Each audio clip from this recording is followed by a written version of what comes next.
Hello and welcome to this special edition of the Culture Magazine on I-24 News. Today's show will be devoted to Israel's Opera Festival, which since 2010 has taken place here at the foot of Masada, the ancient UNESCO World Heritage Site located near the Dead Sea at the lowest place on Earth. Today's show, we will take you behind the scenes of this year's mega production of Verdi's La Traviata, while we learn of the historical significance of this incredible archaeological site.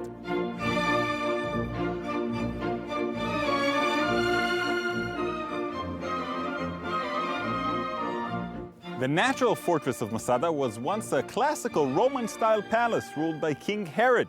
It's also a symbol of the ancient Jewish kingdom of Israel and its violent destruction in the first century. The story of the mass suicide that took place here became an inherent part of current Jewish identity, as explained to us by Dr. Guy Stiebel, an expert on Masada, in this next piece by Sandy Fortis.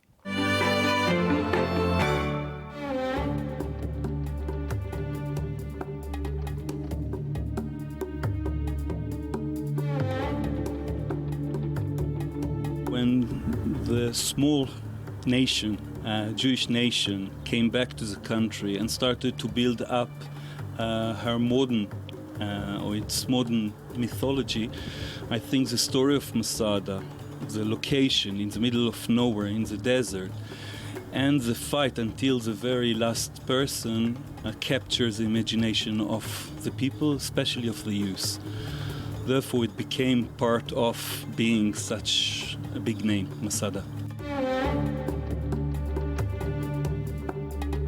Myths are not always about success. Sometimes they're also about sort of failure, or, at least if you want, a very, very dramatic statement. And it was a dramatic statement. We're not going to surrender. We're going to fight until the last person. But for me, in a way, the strongest part of Masada is actually life. And it's not suicide. The fact that it was known to be Masada shall not fall again. This was the big name. And it's a strong message. And I think politicians tend to like those slogans. The fact that I can be there in the middle of the night and it's quiet, it's strong, it's in the middle of the desert. And then you start to do your scientific work. And normally when you do a scientific work, you do not mix emotions. I mean, we're very accurate, we do the precise work. But I know people. I mean, I found a toy of a girl that I know her name. For me, what is so strong about Masada, actually life. And the fire of life that you can reconstruct 2,000 years old, which is amazing. There are very few places around the world that you can speak about individuals, to know families, to know a woman that lived there, to know a child. So it's becoming more than just a site, more than just a place. It's a whole world, a small world that happened 2,000 years ago, and in a way still influence our life today.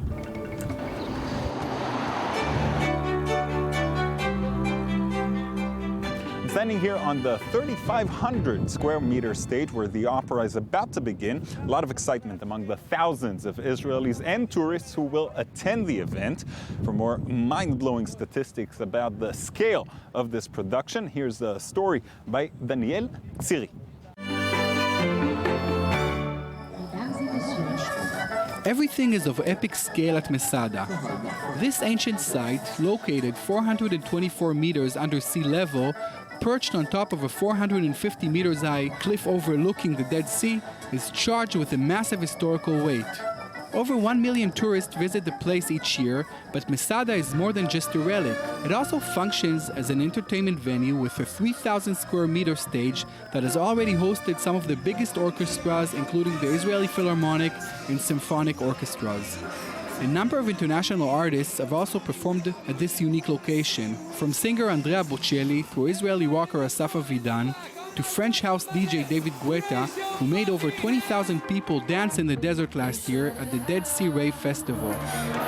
In the past few years, the Israeli opera has also made Masada a regular location of pilgrimage, staging gigantic annual productions such as Nabucco, Aida, and Carmen at the foot of the cliff. The organizers of these events go to great lengths to make them memorable, using spectacular decorations, light shows, and a resonating sound based on the area's natural acoustics. The same effort went into a production of La Traviata last week, the largest, most complex production in Israel so far. Work here with the horses, with the chorus, with orchestra, in absolutely different conditions, but you can use a lot of new things because you are outside of the theater, so you can use fire that normally in the theater it's impossible to make it.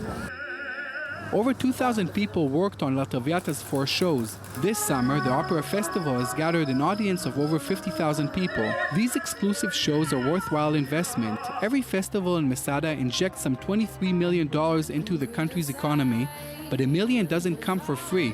An opera ticket generally costs between $200 and $380. For regular concerts, such as the one Israeli singer Idan Reichel played earlier this month, the entrance fee can vary between $70 and $180.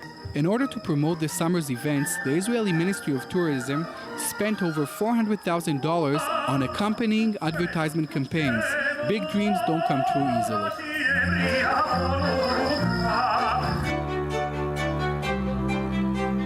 I'm sitting now with the conductor of tonight's performance, Daniel Oren, world-renowned conductor who performs regularly in opera houses around the world.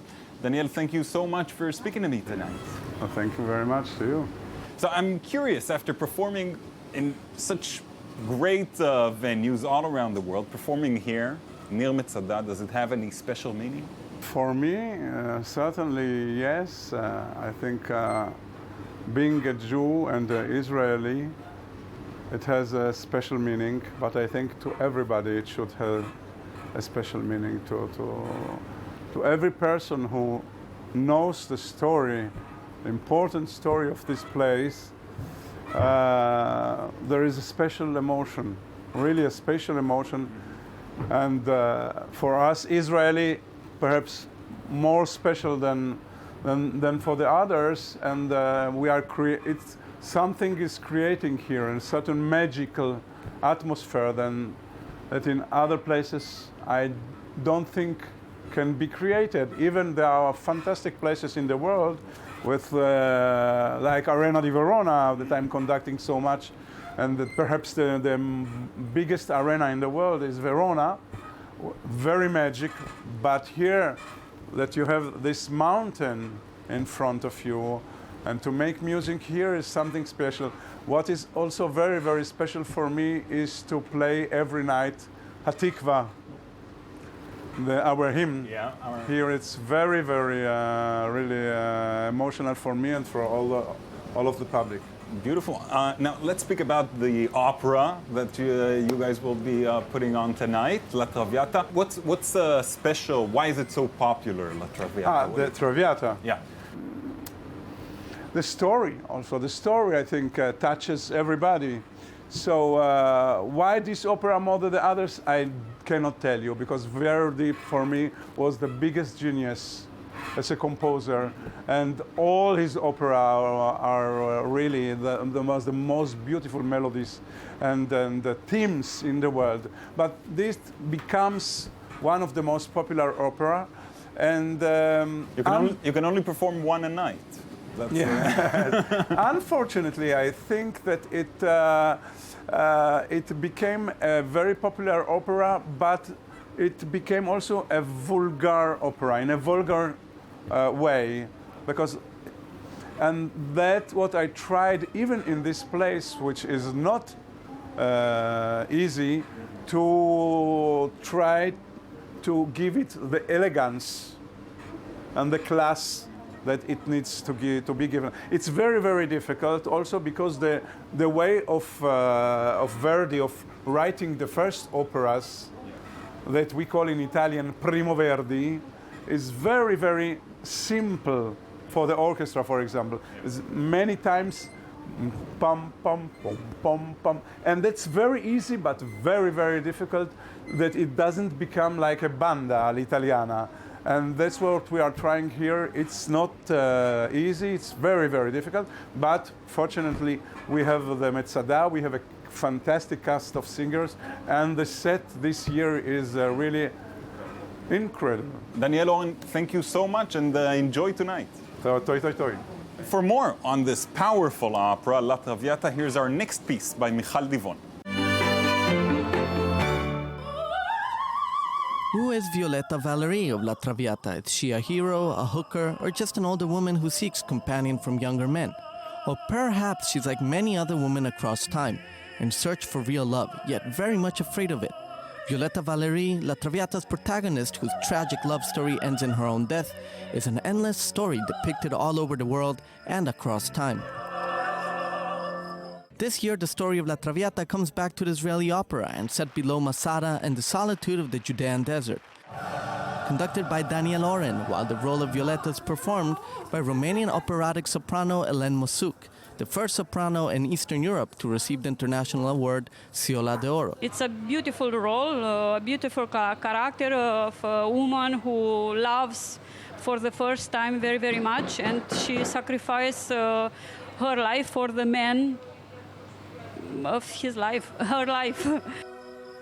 Although Verdi wanted to follow Dumas and give the opera a contemporary setting, the authorities at La Fenice, in form of censorship, insisted that it be set in the past, back 150 years to the Paris of Louis XIV. La Traviata was first performed at the Venice Opera House in 1853, and it was considered a fiasco in its beginning stages. The first woman to play the role of Violetta was Fanny Salvini Donatelli, who was 38 years old at the time, and was criticized for her physical unsuitability for playing a beautiful young woman deteriorating from tuberculosis. The role of Violetta has constantly been reenacted by renowned and influential opera singers with different physical appearances and from different nationalities, such as the legendary Greek singer Maria Callas, Russian Anna Netrebko, Canadian Teresa Stratas, American Corinne Winters, and Slovak Edita Gruberova, or among many famous performers of this opera who have played the role of Violetta. The opera was first performed in England on the 24th of May of 1856 in Italian at Her Majesty's Theatre in London, where it was considered morally questionable. Even the heads of the church did their best to ban the performance, and the Queen refrained from visiting the theatre during the performances. There are many parallels that can be drawn between Violetta and the historical location where the play is taking place. The story of persecuted Jews who decided to take their own lives in Masada is also a controversial story open to interpretation. And just like Violetta's story, some will morally justify her character as brave and heroic, while others will look down on it as undecent and morally unjustified, making the opera very unique in this specific location.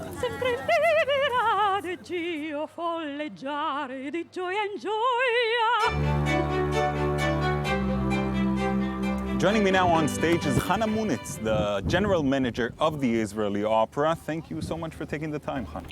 Thank you for inviting me. So tell me a little bit about this choice of La Traviata for this evening. Well, this is the fourth year that we are doing this festival.